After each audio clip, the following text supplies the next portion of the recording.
رجل سياسة دمارتي حد عندك هاي في عنه هلين كنت مرقاتي في عم بين النقدين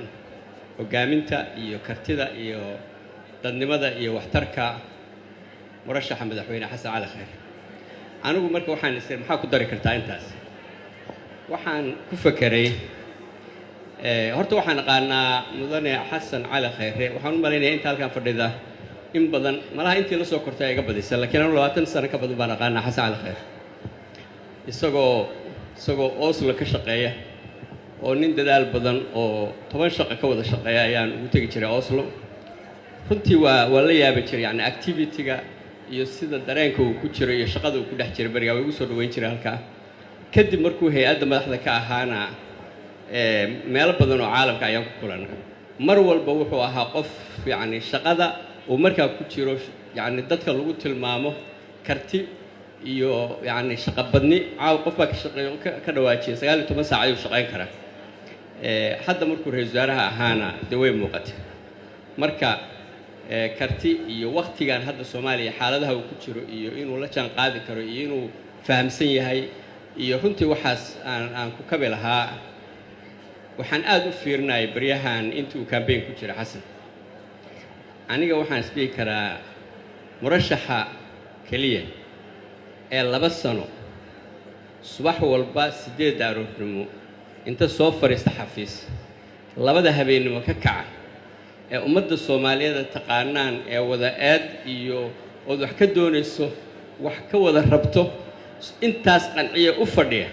horta hadii uusan hore loo tijaabay 2 sano hadda ugu dambeysay uu campaign ku jira la tijaabay xasan cali khayr waxaan u maleynayaa marka waa diyaarsan yahay waqti ugu haboona ayuu ku jira way aragnimo ku filan oo caalam iyo gudaha ba leeyahay maanta waxaan u baahanahay qof aad wuxuu og adduunkana wuxuu og wadankana wuxuu og waxaan ku soo rabaa inaan hal sheekay idin sheego aniga waqtiyo noocan oo adag ayaan soo shaqeeyay in badan intii ogtahay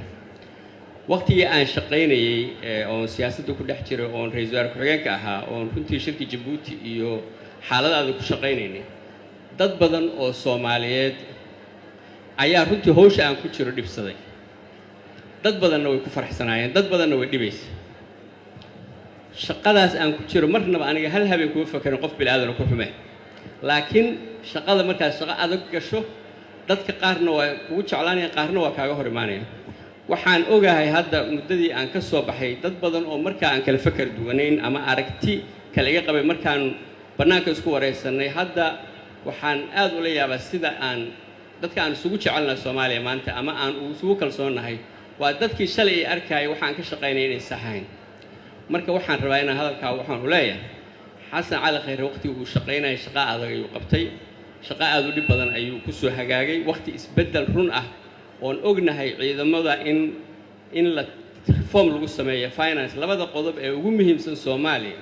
ani inta waayargu waxa weeye waa finance-ga ama dhaqaalaha iyo security labadaas qodob qofka reformka raba inuu ku sameeyo aad badan ayuu kala kulmayaa marka dad badan oo Soomaaliyeed oo aniga aan yani ka arko yani xogaa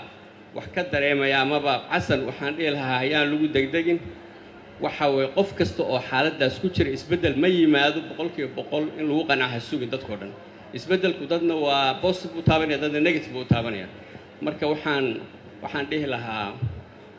waa la gudbaya xasan haddu mas'uuliyad buuxa aan ugu sii darayna hadii Ilaahay yiraahdo oo Ilaahay ku guuleeyo waxaan isleeyahay reformkii uu qorshalu soo sameeyay ama dhinaca amniga ama dhinaca finance-ga hadda ayuu u baahan yahay in hore loo sii wado oo miriheeda lagu guto xogaa yar oo dib u dhaca ku dhacay marka anigu Axmed ahaan iyo runtii waayarnimada aan leeyahay waqtigan aad ayaan u taageersanahay murashaxnimada maaragtay xasan muddana waa taageersana waxaan aad u rajeynayaa xildhibaanada halkan fadhiya iyo inta maqanba waxaan idinku boorinayaa inaad doorataan oo hoggaan fiican